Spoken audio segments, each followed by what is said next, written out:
Saudações a todos, sejam bem-vindos ao Palavra Diária. Hoje nós vamos conversar sobre o primeiro livro de Samuel.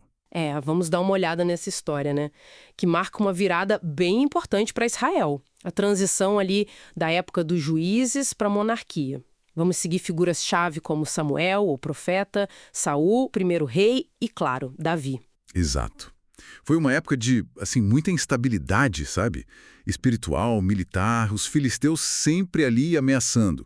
E Israel precisava muito de uma liderança fiel a Deus, acima de tudo. A coisa começa num tempo onde a palavra do Senhor era meio rara, né? E a história começa de um jeito bem tocante. Com Ana, ela sofria muito por não ter filhos, e aí ela ora com fervor lá no templo mesmo e faz um voto, né? Se Deus desse um filho a ela, ela o dedicaria ao Senhor. Que fé! Sim, e Deus ouve. E nasce Samuel, que o nome já diz, né? Pedido ao Senhor. Ana, fiel à promessa, entrega o menino para servir no tabernáculo com o sacerdote Eli. Nossa, é uma entrega muito poderosa. E enquanto Samuel crescia ali perto de Deus, a gente vê um contraste, né? Os filhos de Eli, Hofni e Finéias, Uhum. eles, desonravam totalmente o sacerdócio, corrupção e imoralidade. E isso acaba atraindo o juízo de Deus para a casa de Eli. Pois é, e é nesse cenário que Deus chama Samuel. Ele era só um menino ainda, de noite, lá no santuário. Depois que o Eli confirma que era o Senhor, Samuel responde: Fala, Senhor, porque o teu servo ouve. Ele vira o porta-voz de Deus num tempo de silêncio, né? Essa falta de temor a Deus, essa corrupção toda, leva Israel a uma derrota terrível contra os filisteus. E eles ainda têm a ideia, meio arrogante, de levar a Arca da Aliança para a batalha. Como se fosse um amuleto, né? Exato. Como um amuleto mágico. E o resultado é um desastre. Morre muita gente, 30 mil israelitas, os filhos de Eli morrem também, e a arca capturada. O próprio Eli morre quando fica sabendo. E aí nasce o neto dele, Icabode, que significa foi-se a glória de Israel. Uma lição bem dura, né? Sobre ter os símbolos e viver a fé de verdade. Mas o poder de Deus não fica contido, né? Mesmo lá na terra inimiga, a arca causa problemas para os filisteus. Derruba o ídolo deles, Dagon. Uhum.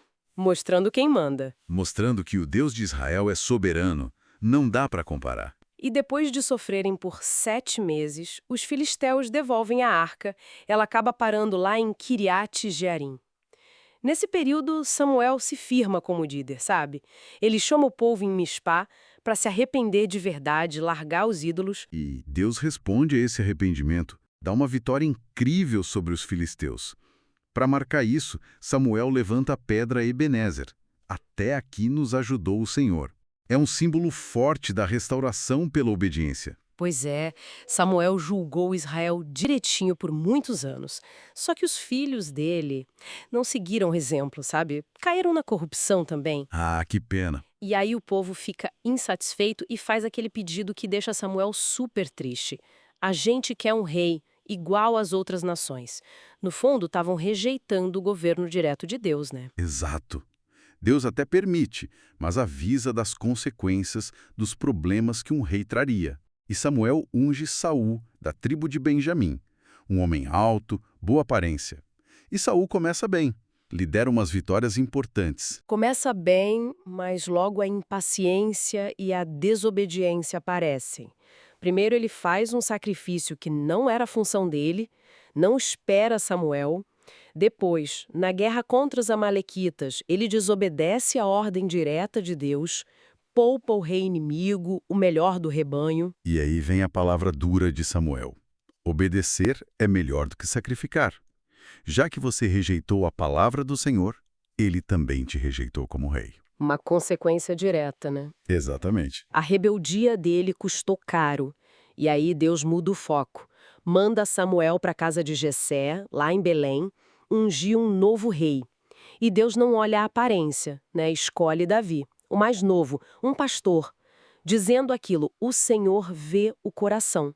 E o Espírito de Deus sai de Saul e vem sobre Davi. Davi, então, começa a servir a Saul, tocando harpa para ele. E a fé dele brilha muito naquele confronto com Golias, o gigante.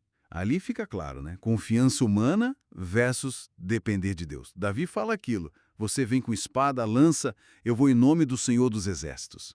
Impressionante. Essa vitória toda, a popularidade de Davi, isso acende uma inveja terrível em Saul. Começa uma perseguição implacável. Mas Davi, mesmo fugindo, mostra um temor a Deus, uma lealdade. Ele poupa a vida de Saul 2 vezes, porque reconhecia que Saul é ungido do Senhor. E a amizade dele com Jonatas, filho de Saul, é um ponto de luz ali, né? É verdade. Mas o declínio de Saul é triste de ver. Ele fica desesperado longe de Deus e chega ao ponto de consultar uma médium lá em Endor, buscando orientação fora de Deus. Selou o próprio destino ali. E a história de Saul termina de forma trágica, na batalha no Monte Gilboa, contra os filisteus de novo. Ele e os filhos, inclusive o Jonatas, morrem. Um fim muito lamentável para um rei que começou com tanto potencial, mas se perdeu na desobediência. Pois é. Assim, o primeiro livro de Samuel nos leva por essa jornada intensa, né? A gente vê a fidelidade do Samuel, a ascensão e a queda trágica do Saul por causa da rebeldia e a escolha de Deus por Davi.